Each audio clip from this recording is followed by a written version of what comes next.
Hello students, welcome to Saurabh Sir classes. Welcome to Saurabh Sir classes.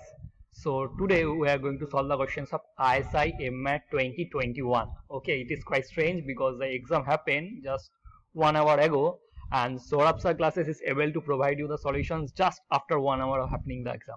This is the specialty of Saurabh Sir classes. Okay, so students, let us begin with the question number 1, which says that just a second. Yeah, I think you can see it right now.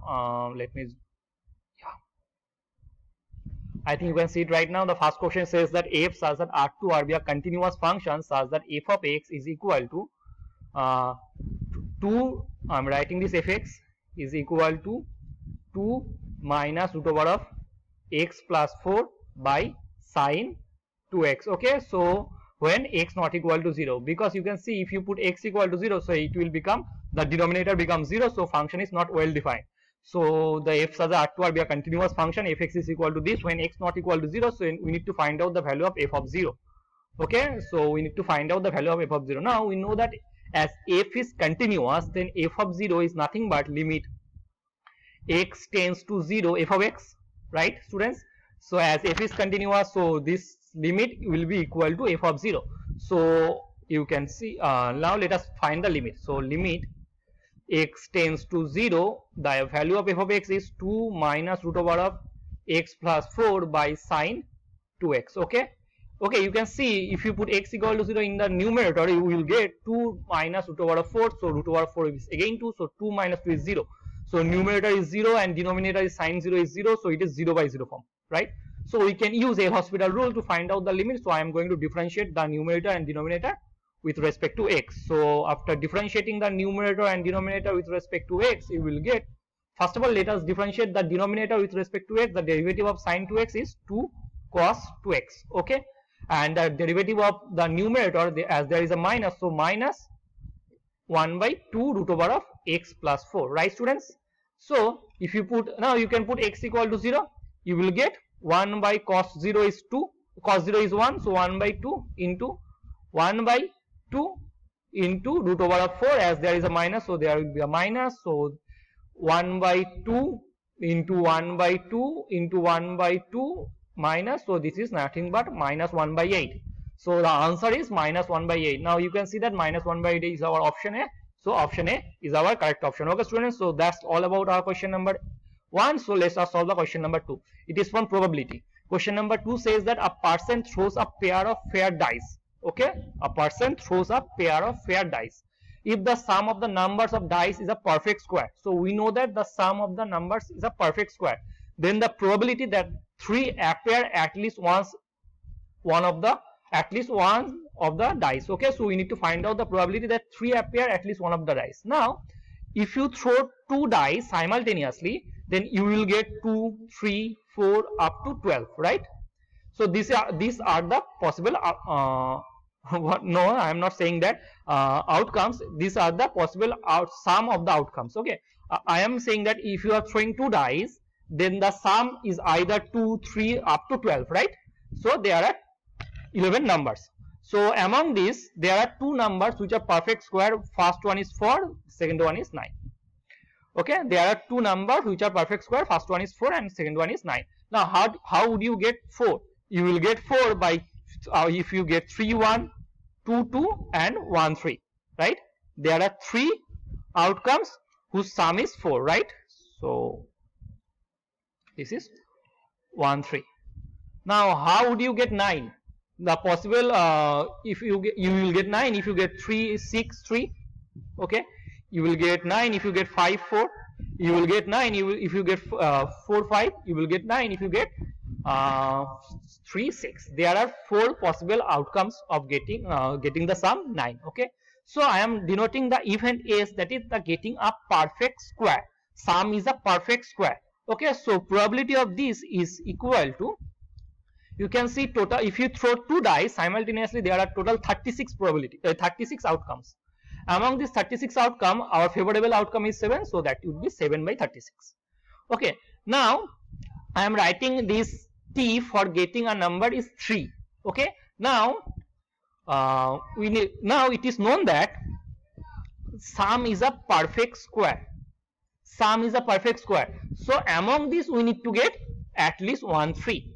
Okay, so this is our required event. So we know that this is a conditional probability, the probability of T intersection S by probability of S, right?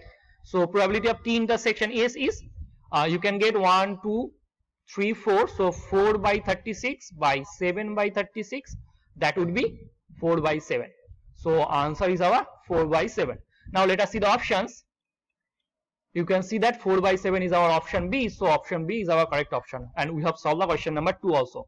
It was an easy question, right students? So let us solve the question number 3, which says that the system of equation x plus y plus z equal to 5 and 2x plus 2y plus 3z is equal to 4, then it is consistent, the system has unique solution, the system has infinitely many solution, it has no solution. So we need to find out the correct option. Okay, for this, first of all, let us remove all of this. I am going to remove this, just a second. Yeah, now the system is x plus y plus z. X plus y plus z is equal to 5. This is our first linear equation, and the second linear equation of 2x plus 2y plus 3z is equal to 4. Okay, the second linear equation is 2x plus 2y plus 3z is equal to 4, right students? So yeah, now need to check whether the system is consistent or it has infinitely many solutions, one solution. Okay, for this, first of all, we know that we can write it Ax is equal to B. I am considering the augmented matrix A bar, so that would be 1 1 1 5 2 2 3 4, right? Now I am going to find out the rank of this A bar. So for this, I am going to use elementary row operation, and what I am going to do, I am going to subtract the second twice of row 1 from row 2. So then I will get 1